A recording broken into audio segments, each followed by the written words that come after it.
হরমনপ্রীত কৌর যে ক্যাচটা নিলেন সেটা কোনো ক্যাচ নয়।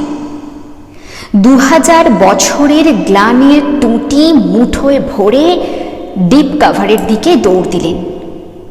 ডিপ কাভার থেকে ভারতবর্ষের সমস্ত মাকে বলছিলেন, মা দেখো, মেয়েরা পারে। মা, তোমাকে একদিন ক্রিকেট মাঠ থেকে তাড়িয়ে দিয়েছিল পাড়ার ছেলেরা, বলেছিল যা উঠোনে বসে পুতুল খেল।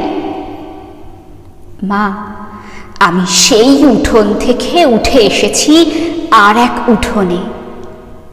মধ্যরাতে ঘরে ঘরে 60 কোটি চোখ তাকিয়ে আছে যে উঠোনের দিকে, সেই নবী মুম্বাইয়ের ভরা স্টেডিয়াম থেকে বলছি, মেয়েরা পারে, মেয়েরাও পারে।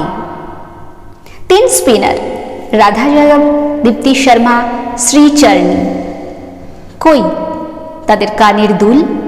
কোথায় গেল লিপস্টিক? যে কানের দুল দেখে রবি শাস্ত্রীরা কমেন্ট্রি বক্স থেকে মেয়েদের চিনে নিতেন কে ভালো, কে আরো ভালো। দরদর করে ঘামছে মেয়েগুলো, দৌড়চ্ছে বাউন্ডারির দিকে, ছুটন্ত বলের দিকে, বল নয়, যেন নিজের দুরন্ত আত্মার দিকে। ঘামে ভেজা মেয়েদের মুখ যে এত সুন্দর হতে পারে সে আমি কখনো ভাবিনি। আমি ভেবেছিলাম রাধা শুধু যমুনাতে জল আনতে যায়, কিন্তু বাংলার মেয়ে রিচা ঘোষ বললেন একটাই কথা ছিল, শরীরের শেষ বিন্দু দিয়ে দিতে হবে। সৌরভ যা পারেননি, রিচা সেই বিশ্বকাপ হাতে ধরলেন। 22 রাত না ঘুমিয়ে যে মেয়েটা মাঠে নেমেছিল সে আরো 22 রাত জাগতে পারবে। স্বপ্ন কাকে বলে? যা আমরা ঘুমিয়ে দেখি? না না না, স্বপ্ন বলে তাকে যা আজীবন ঘুমোতে দেয় না।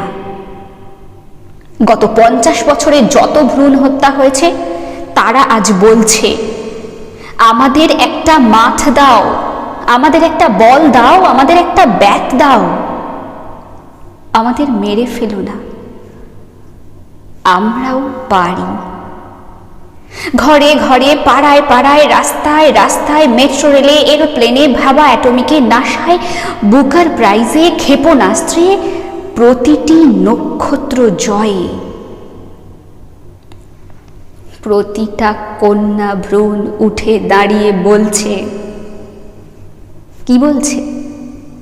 মেয়েরা কি বলছে?